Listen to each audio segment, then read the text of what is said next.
And welcome back to our next edition of the CBB Review Studio podcast. I am Dan Siegel, joined as always by my co-host Ben Anderson. We are down to 16 teams here in March Madness, and quite frankly, everything's going on in the college basketball world. If you are one of these 16 teams, obviously that's your main focus, and that's the main focus of most people. So that's what we're going to discuss on this podcast, March Madness. The first round, we'll recap that. We'll discuss the second weekend. There are a lot of things going on, like I said, in the coaching world and in the transfer portal world. We will have a lot of episodes on that in the off season, but just a quick mention of the acquisitions, the transactions, I should say, of what's going on in the coaching carousel. So we had Dusty May, Florida Atlantic head coach, is off to Michigan. Darren DeVries is off from Drake to West Virginia. A little bit of a surprise right there. His son will probably go with him if he does not go pro. We got Mark Byington, who's the head coach at James Madison. James Madison lost. He is off to Vanderbilt. And then, of course, Danny Sprinkle, who went to Utah State for a year, is already off to Washington. So some big news going on in the coaching circuit. Several more to come. Like I said, we'll cover those all in the offseason. But regarding March Madness, Ben, I mean, like I said, down to 16. I think I want to start by going over the conferences and the various successes of the conferences. That's how we started our Saturday episode. And the Big East leads the way at 6-0. I think that's expected. They got just 3 teams in, but they all got really good seeds. So no surprises there.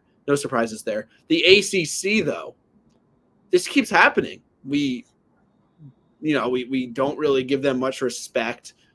Us beating pretty much the entire media does not give them a lot of respect in the regular season. The metrics don't really like them. They don't really get represented well in the NCAA tournament, and they're 8-1. All the teams that have advanced to the round of 64 are in the Sweet 16. So what is there to say about the success that this ACC keeps having the last 3 tournaments, for that matter?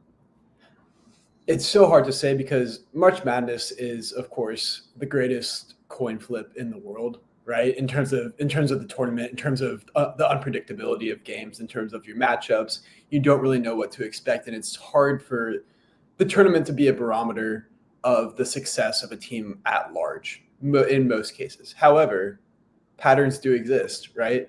We talk about it with the Pac-12 not having won an NCAA tournament since 1997. We talk about it with Big Ten not having won one since 2000, right? And now we talk about it with the ACC tending to overperform their ranking and their seed lines and their bid numbers in the tournament. Just a fantastic year for the ACC.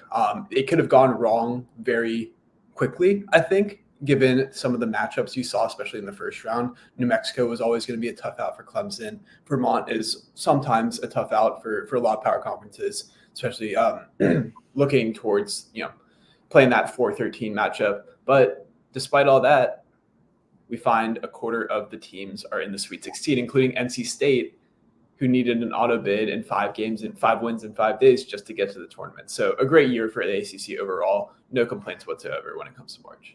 Yeah, you said, will they be Georgetown or will they be Oregon State? Well, NC State is this year's, 2021, I want to say? 2021 Oregon State? Yeah. Mm-hmm. Okay.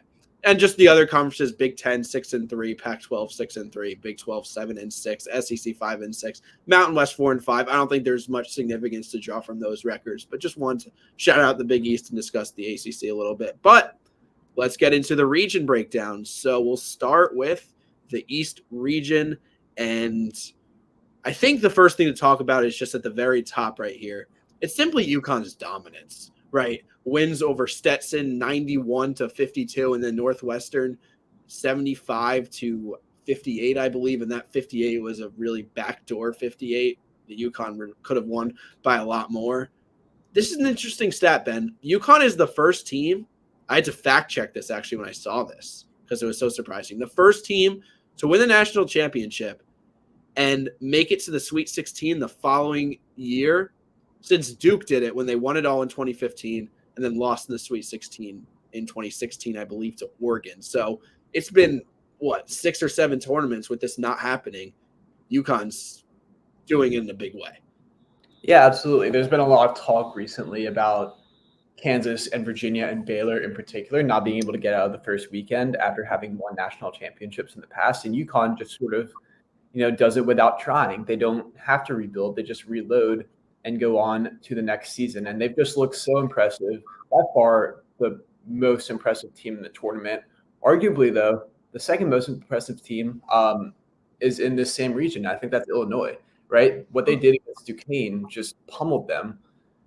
It like we're talking about this East region, right, in the Selection Sunday preview, and saying, wow, this is the best region we've seen in quite a while, and just in terms of the top 4 seeds. Not all 4 seeds made it, of course, right? Auburn got upset by Yale in the first round, but UConn, Illinois, and Iowa State, you're going to be hard pressed to find a better Sweet 16 in the same region than that for a while now. Yeah, and we'll discuss that in just a sec. I do want to give some credit to Duquesne, who beat BYU in the first round, 71-67. Duquesne also, like NC State, they were seeded not in. Well, NC State had to play 5 games in 5 days. Duquesne had to play, I think, 4 in 5 days, so not as much, but still, they weren't supposed to be in the NCAA tournament. Got the automatic bid, then go on to beat BYU, and a very impressive coaching job, in my opinion, by Keith Dambrot. Of course, the big storyline there is Dambrot is retiring. He is now retired, and he grabbed his first and only NCAA tournament win in his career right before retiring, and did a really good job running BYU off that 3-point line. They held them to just 24 attempts, 8 makes. That's 33%, and also that was BYU. They make their living on the 3-point line. They jack up a lot of attempts every game, but this was their 3rd lowest number of 3-point attempts on the season in that first round of the tournament. So I know they got smoked by Illinois, a much better team, but credit to Dambrot and Duquesne. Yeah, absolutely. First win since 1969 for the Dukes, I believe, is the statistic. So anytime you can do something at a program that happened the last time before man landed on the moon, that's always a good statistic for you if it's, of course, a positive one. One thing to note down below is we missed saying this at the top of the podcast, but one more coaching change. Kyle Smith of Washington State is off to Stanford. He just lost to the Cyclones in a game that was the most Iowa State game I think you could ever watch. In terms especially this season, they just were able to grind Washington State down to a pulp.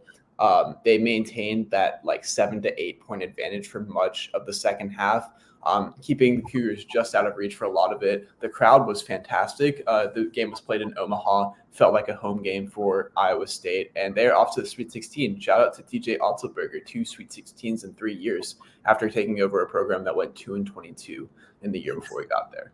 And I'm going to do the same exact thing I just did. Also, credit to the team that lost in the round of 32, because Washington State is a program that we've talked about this. It takes the Hall of Fame coach to get them to the tournament, at least previously in the last 30 years. The only coaches that have done it are Tony Bennett and Kelvin Sampson. So great job by Kyle Smith, not only to get there, but win a game. Now he's off to not a great job, but an objectively better job in Stanford. They're off to the ACC. Wazoo's off to the Mountain West now?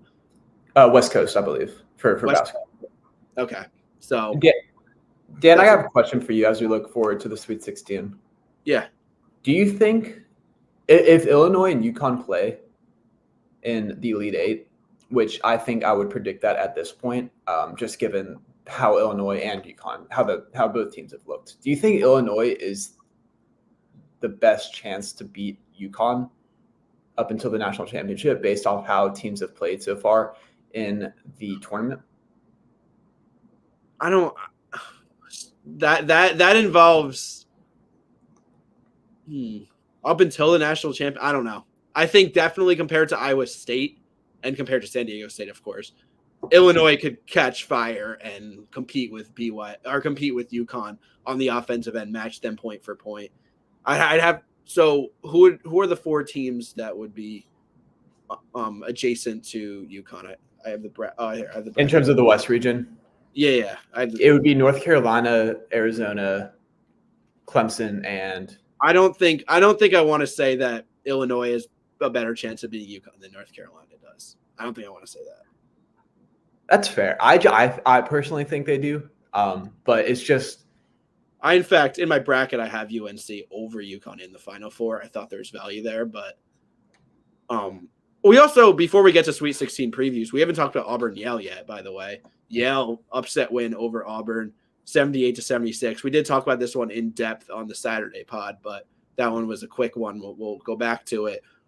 Auburn, this was a little bit of a surprise to me. I didn't love this Yale team. Auburn is also not accustomed to taking these bad losses. They maybe haven't beat anybody that amazing, but they also didn't take the bad losses this year. And then Yale gets a monster 28-point performance from John Poulakaitis. He obviously could not replicate that in that blowout loss to San Diego State, but Ivy League wins a game again, Ben. Yeah, absolutely. It's been one of the stronger mid-major leagues that we've seen over the past 3 or 4 years. And even the lesser teams in that conference, the ones that finished 4th or 5th, still have a lot of high major talent. You saw that with Harvard in particular, with Malik Mack, and then Princeton with Xavier Lee. There's talent in the Ivy League.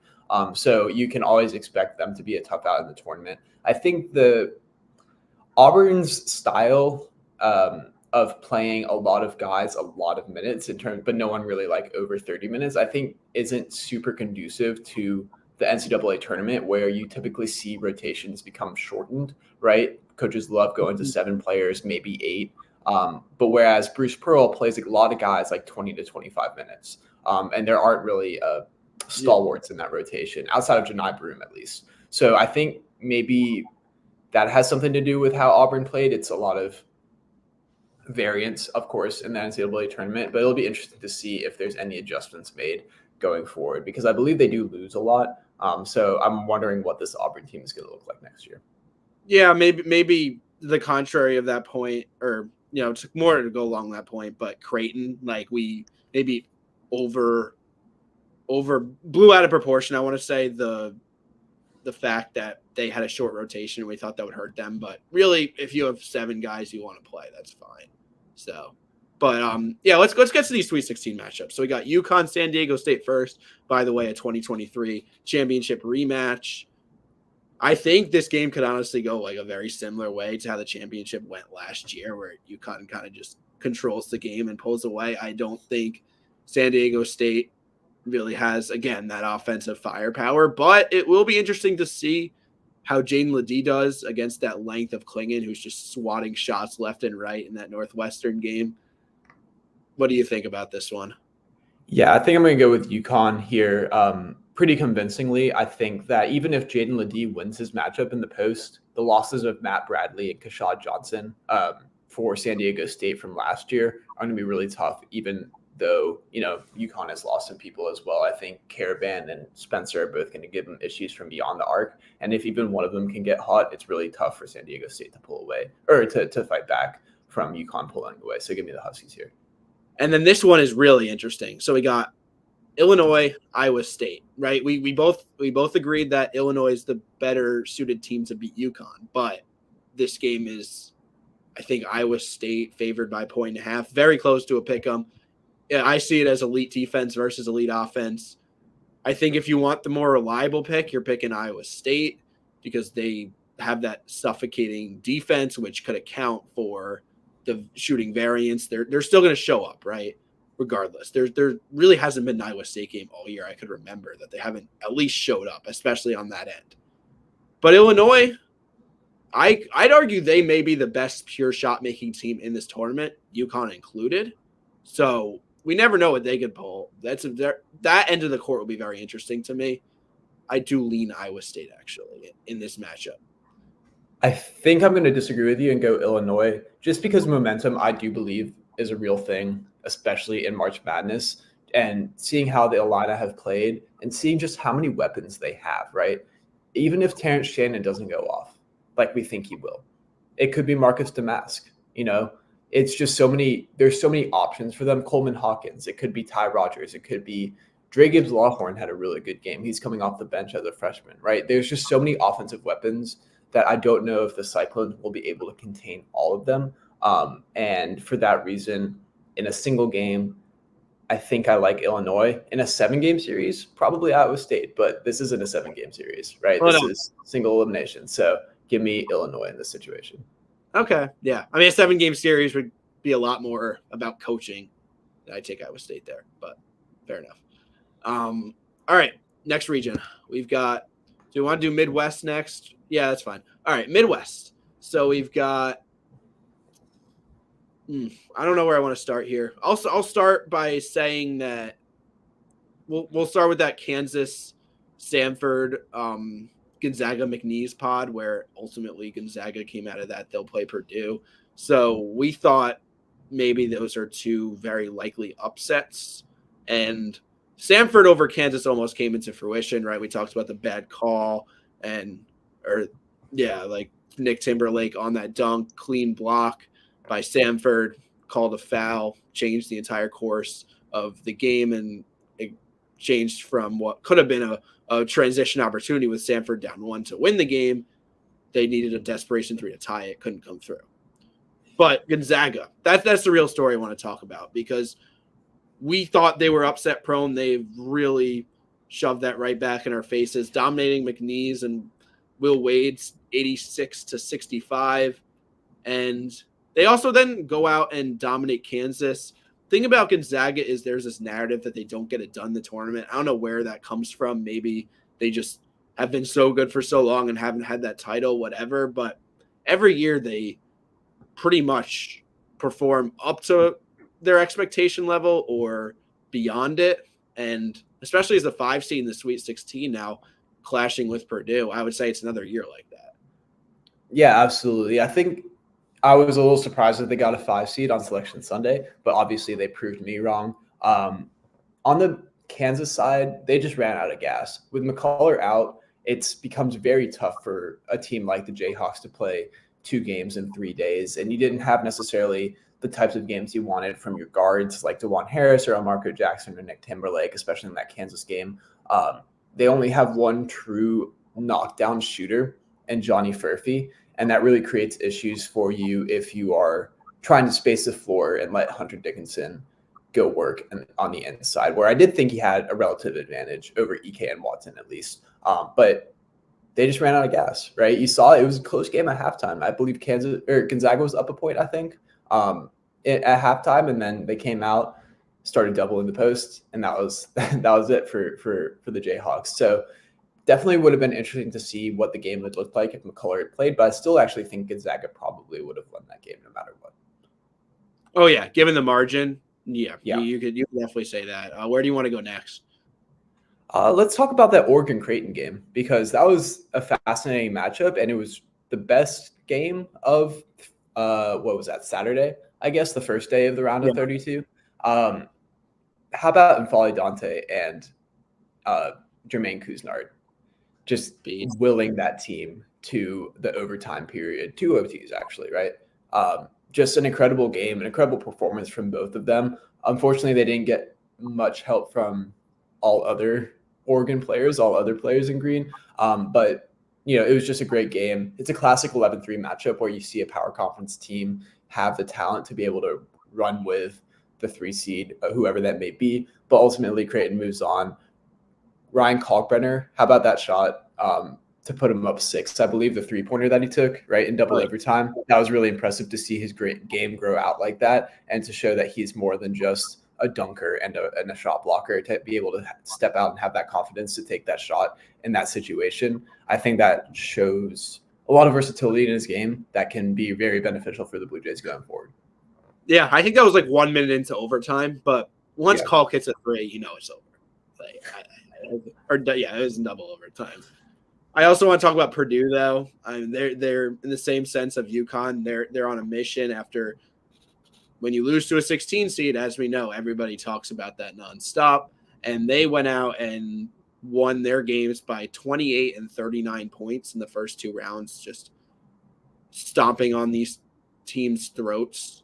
Quite literally, like at the end of the game, they just wouldn't stop scoring.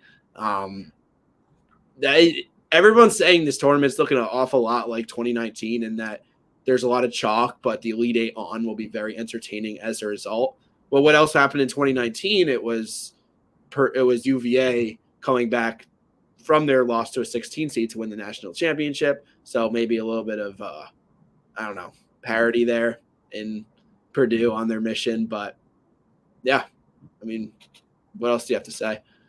Yeah, do you want to throw? I want to throw this, thought in there. I think that it's okay to say that this round of 32 wasn't that good.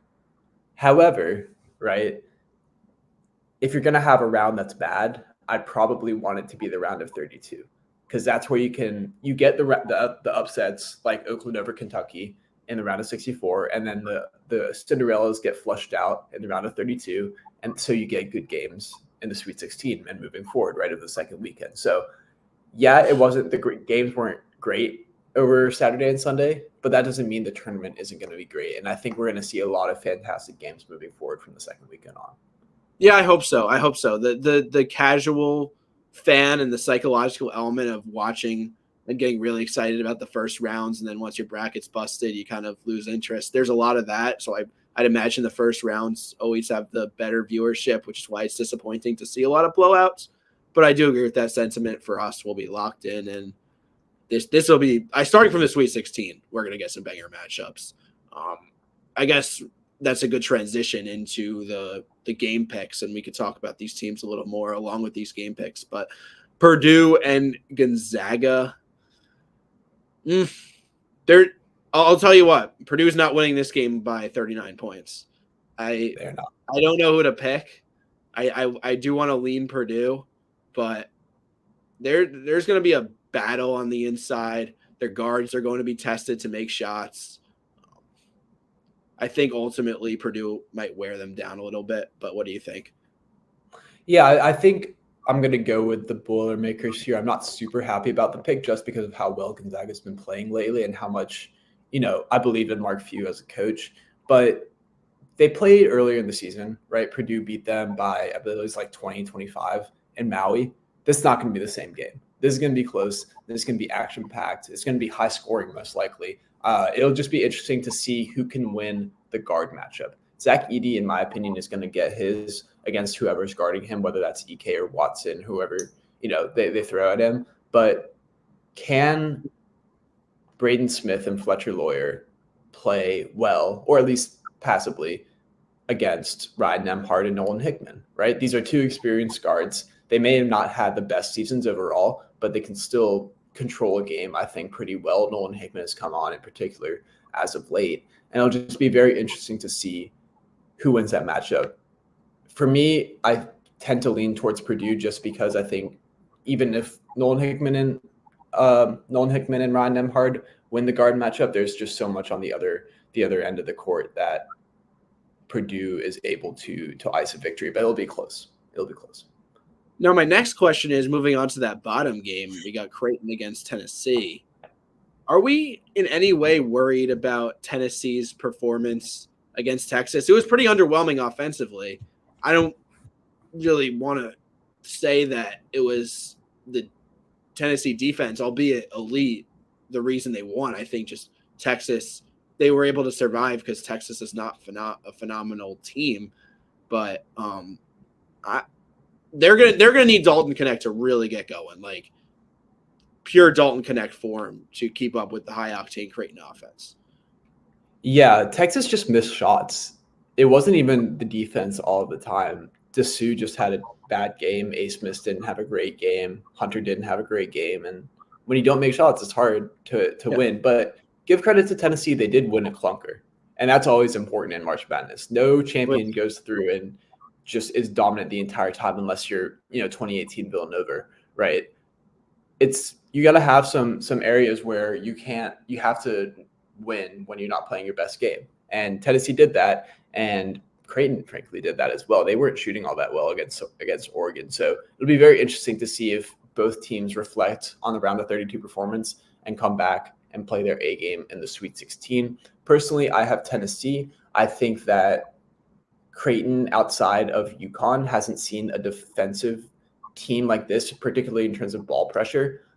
They don't necessarily see that in the Big East. Not to say that the Big East is a bad league, just Tennessee's different when it comes to that, in my opinion. And I think for that reason, I wonder how they're going to handle the ball. Maybe they're prone to some turnovers. And I think that the Vols are going to have enough to come out with a win. Can I say one thing, by the way, before we move on to the next region? Go ahead. The late game situational awareness. I'm talking about Tennessee, Texas, but generally speaking, a lot of these first weekend games. Colorado, KJ Simpson. Yeah.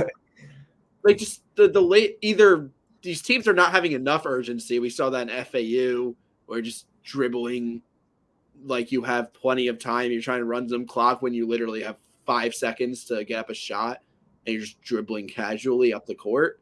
We either have that, or we have too much urgency where you're chucking up threes with plenty of time to, work a better shot or even get to the basket, get a 2 and extend the game. The announcers love that saying, don't need a 3 here, but sometimes it's true. And Max Asmus chucking up that 3, I think there was like 7 or 8 seconds left, just not a good shot.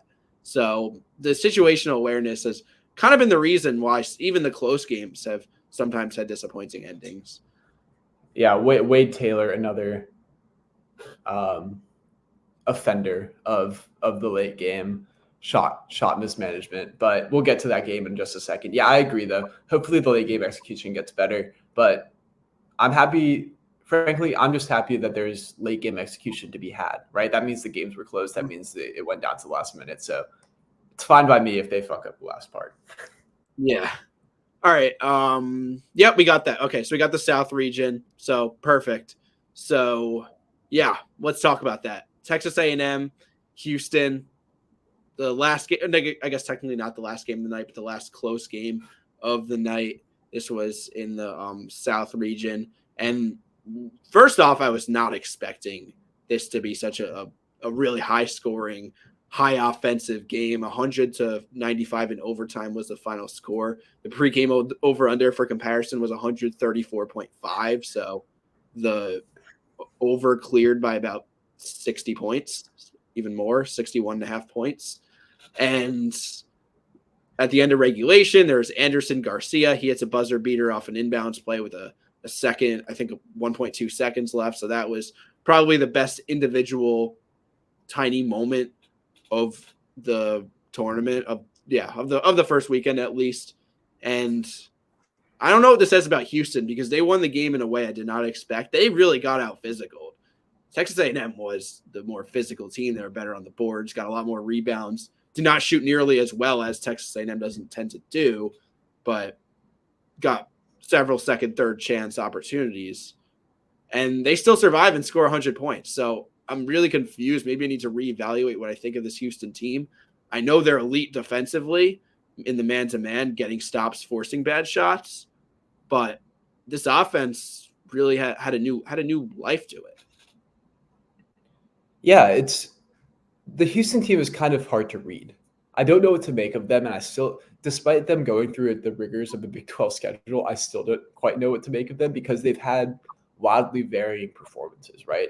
You've seen them just destroy teams, whether that's at home or even on the road. But then you also see them lose by 30 to Iowa State and lose by 25 to Kansas, and just have these kind of questionable losses, not by a little, but by a lot. And that sort of concerns me, as if they have a bad game, and I'm not even sure that this is their worst game that they could have, right? Especially considering the performance of Emmanuel Sharp. He fouled out, but he shot 7 for 14 from the 3-point line, right? I don't know. I don't know what to make of this team. And I do think eventually the shooting, or lack thereof, will come back to bite them. And I'm not sure when it's going to happen. I don't think it's going to happen against Duke, but I think it's going to happen at some point. Yeah, I think they could use their usual dominance in the ways that they're dominant to beat Duke. And Duke is, I don't know, if Duke has the performance they had against JMU offensively, I'm not sure. Like if they shoot like that, Jared McCain shoots like that, it's hard to know if Houston could pull that out, but that's also asking a lot. So I don't know. Speaking of Duke, I think they really beat those soft allegations that I gave them. A ton of people gave them. It wasn't just me, but I'll call myself out for this one. Jared McCain actually called the entire crowd of people calling them soft out. He said people call us soft, but blah, blah, blah after that. So good for him. They dominated Vermont, and then they dominated JMU. It was just Duke was a lot more athletic. They were a lot better shooters, really great three-point shooting. Vermont in particular, they were not. Vermont was not tougher than Duke. I will eat my words for that. There was nothing impressive about what Vermont did. This was not even one of Vermont's best teams in Vermont. In recent history, at least, has not won a tournament games in my recollection. So I was definitely wrong on that take, but Duke is steamrolling right now, along with 3 other teams in the ACC. Yeah, I think the emergence of Tyrese Proctor in particular has done a lot of good for this Blue Devils team, just to be able to have that other guard that they can rely on. He scored double digits in 8 of his last 9 games. So he's really come on as of late after a slow start to the year. I don't know what to make of this Duke team quite yet, because JMU did play about the worst they could have possibly played. Let's be real here, right? It was not a good game by JMU, but how much of that was Duke forcing a bad game from JMU? That's the question you always have to ask. It's sort of unclear. What I'm concerned about with Duke is that if you look back at their schedule, they haven't really beaten a good team in a while. You could make the argument that beating North Carolina State on the road, I guess now qualifies as beating a good team. But before that, it was Clemson. You know, they've lost to the last 2 times North Carolina played them. They lost to North Carolina. They lost to NC State in the tournament, the ACC tournament. They lost to Wake on the road. It's just the ACC didn't provide them with a lot of experience in those big games against the top teams in the country. And when they did, they lost them. So that's why I'm a little bit concerned heading into this Houston game. Yeah. I don't know. Do you think that the game plan for Duke is to kind of, it's the usual game plan against Houston, right? If they get set into their half court defense, they're man to man, like you're not really going to get a lot of baskets, but they also crash the offensive glass so hard you could win in transition. Duke is not the fastest tempo team in the world, but they definitely could take advantage in transition. Do you think they want to push a little more in this one? I think they have to, just because of Houston's ability to man up defensively, especially at the guard positions. Like, if I'm a little bit concerned with the ability of their guards to be able to hit Filipowski for those entry passes. And then even if Filipowski does get the ball, is he going to be able to score against Juwan Roberts and Javier Francis? And, it just – they're big in the way that bothers Filipowski a little bit, I think. I don't think – when I watch Filipowski, he's a good player, of course. It's not the length that necessarily bothers him. He could just get pushed off the block sometimes. He just sort of – gets moved pretty easily. There's the soft allegation. And that's allegation. what concerns me. It's not a soft allegation. It's not a soft allegation. It's just you get moved. You got moved. I'm not calling him soft. I'm just saying. He typically struggles with larger guys more than light. Okay. I think, look, Duke has we've seen it this year. They're capable of getting very hot. So I'm not counting them out of this game, but they're going to need like a 80th percentile plus performance out of their shooting, right? And also Houston, they're very good at guarding that 3-point line, forcing you into tough shots. So I want to say Houston.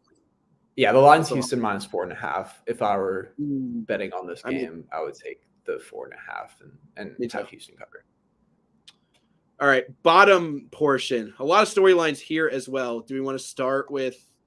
We'll start with Jack Golke. We'll start with that because we talked about that on the Saturday pod, but I'm not sure everybody listened to that. So Jack Golke gets on the national spotlight for the weekend, basically, and good for him. He's the kid on Oakland who just shot 10 out of 20 from 3-point range in his first game, has some crazy stats, comes off the bench for Oakland.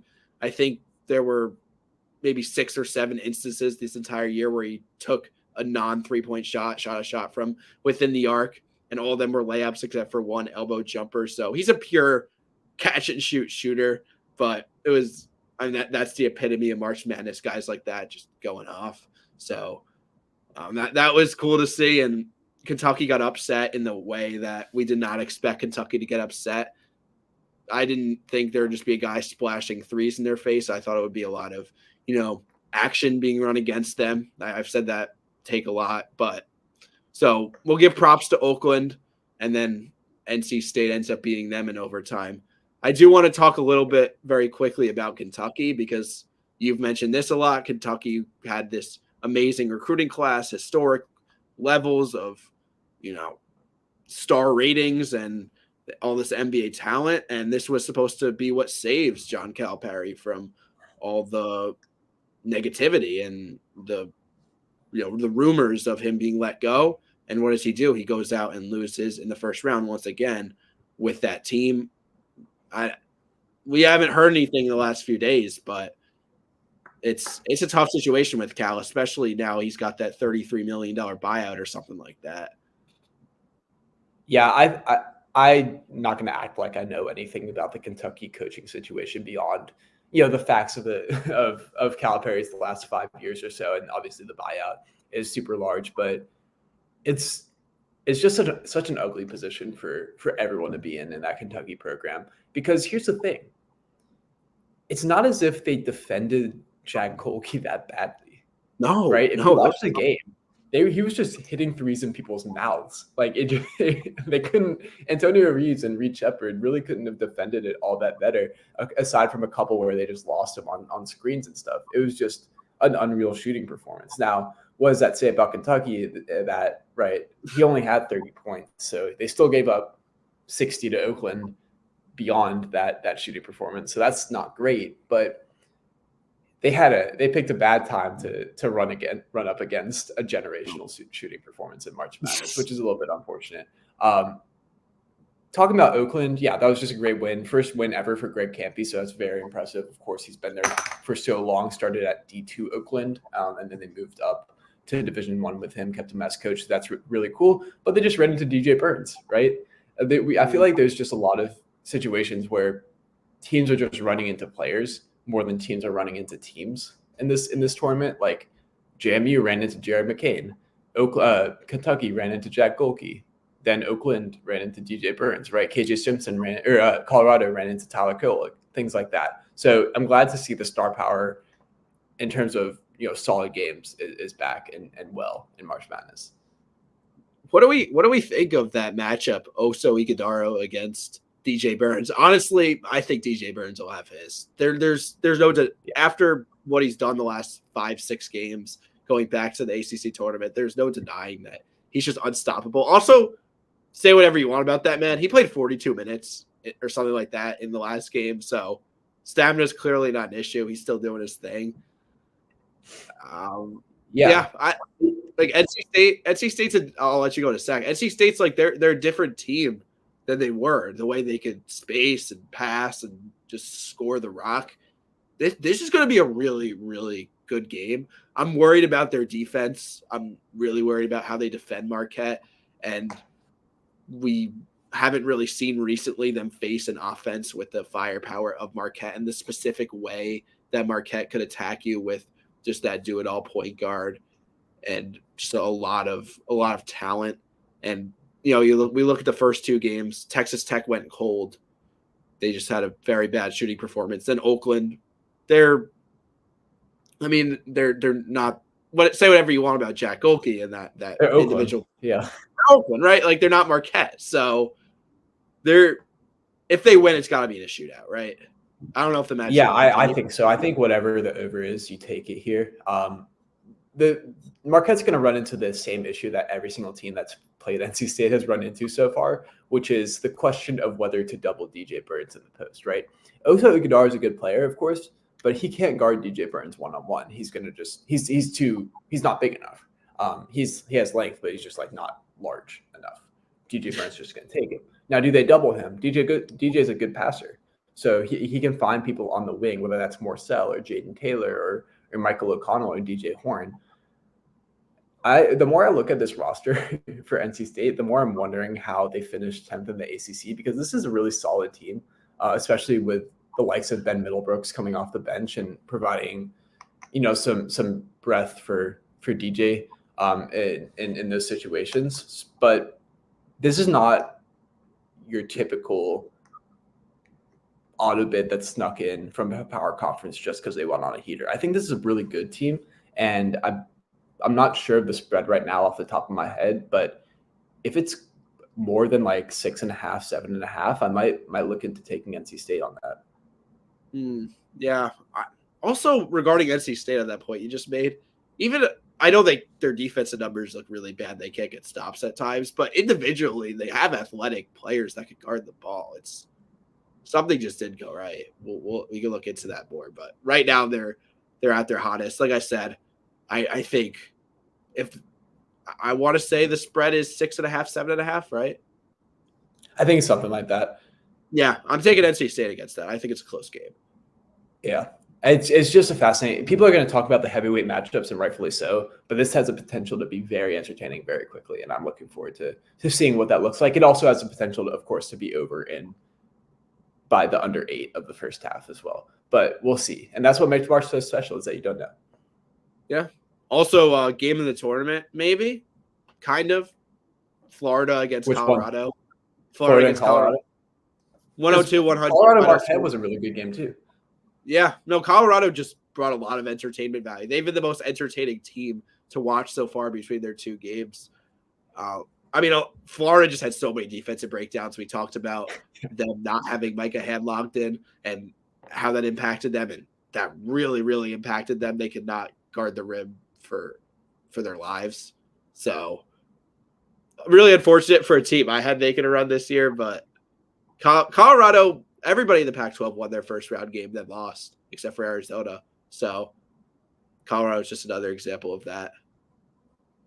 Absolutely. I mean, this was a super fun region. Maybe the most fun I've had in terms of entertainment value. No, we spent more time on this region for a reason. But final region, we got the West, and this is Clemson. Well, let's talk about Clemson, actually. I want to go Clemson first. Clemson was the 1-6 seed that we expected to lose to the 11, and they were the 1-6 seed that beat their 11. And not only that, they're actually in the Sweet 16. And Clemson did it the way Clemson usually does. I mean, they did get astronomically above average, like above typical performance from Chase Hunter. But Chase Hunter's that experienced senior guard that those guys tend to step up in March, right? And their front court really helped them on both ends. They simply did it the Clemson way, though, like shutting down two offenses that could create off the dribble. We were worried about the defensive guards of Clemson, specifically Joe Girard. But New Mexico and Baylor, the way they function their offenses, I see it as very similar, and Clemson really shut both of them down. Yeah, absolutely. It did take a very poor shooting night from Baylor for this to be the case. I will say that, right? They were missing open threes left and right in this game. And then obviously Jacoby Walters struggled from the free throw line as well. But still, Clemson won, right? And there has to be credit given there. Brad Brownell back in the Sweet 16 for the first time since I can't remember, right? It's been a while for sure. So very exciting for the Tigers here. They'll take on Arizona, who has had sort of like a ho-hum run to the Sweet 16, in my opinion. There was all worry about whether Tommy Lloyd was finally going to be able to break through and make it this far. He has. They beat a Dayton team that has Deron Holmes, of course, but also struggled with guard play, as was a theme throughout the end of that season for the Flyers, I think. It was never really in reach, except for a small run in the beginning of the second half for the Flyers. But Arizona just overpowered them overall. It's an interesting matchup with Clemson. I'm interested to see what Umar Ballo does against this front court for the Tigers. I think there's a lot of ability for him to make his mark on this game, because just PJ Hall's a great player. He's not a big guy necessarily, in the same way that Umar Ballo is, 7'1", 270 maybe. I'll be interested to see how they play this game for sure. I think that this could really be a dangerous game for Arizona, because don't you think the way that Clemson won their first two games, they could kind of beat Arizona in that way? Arizona kind of does what these teams do just a little bit better. And I guess, I that's really how I see it. And we haven't had an absence of games where there's a double negative right there. We've seen games, is what I'm trying to say, that Arizona has gotten their offense kind of flustered, shut down a little bit. I don't know. Yeah, they just crap the bed sometimes. What was that? I said they just crap the bed sometimes. Yeah, exactly. Like there's no reason this can't be here. Arizona's the better team. They'll be favored in this game, but if you want an upset pick, this is my most likely one right here. It's Clemson over Arizona. Maybe it's not that much of an upset, but it's a 16 going to the Elite Eight. It's not common necessarily. Yeah, not common necessarily. There's always the age-old question of which Caleb Love will you get, right? So there's that factor as well. Obviously, Clemson's very familiar with playing Caleb, given that he spent all that time in the ACC for North Carolina. I don't know. I to be honest, I would stay away from having to pick this game at all because I just don't know how this is going to go. But if I had to lean somewhere, Arizona has, despite its flaws, been slightly more consistent than Clemson, especially against the better teams that they've played. But not really, though. Not really. I don't know. I'm going to go Arizona, but I'm not going to be happy about it if I had to pick. All right. You want to talk about the top of the bracket? Because let's talk about Grand Canyon, Alabama, the worst game I've ever watched in my life. Alabama played like terribly, and Grand Canyon just played even worse. They played worse. Yeah, like you identified this potential occurrence in the Saturday show. You said that Grand Canyon could slow Alabama down at the rim, right? They've really athletic forwards that could kind of take away that safety net that Alabama has if they don't shoot well. So if Alabama doesn't shoot well, they might be in trouble. And Alabama did not shoot well. They only scored 72 points, which is really bad for Alabama given their defense. And Grand Canyon just made it worse with their offensive performance because they were turning the ball over, their shot selection was atrocious.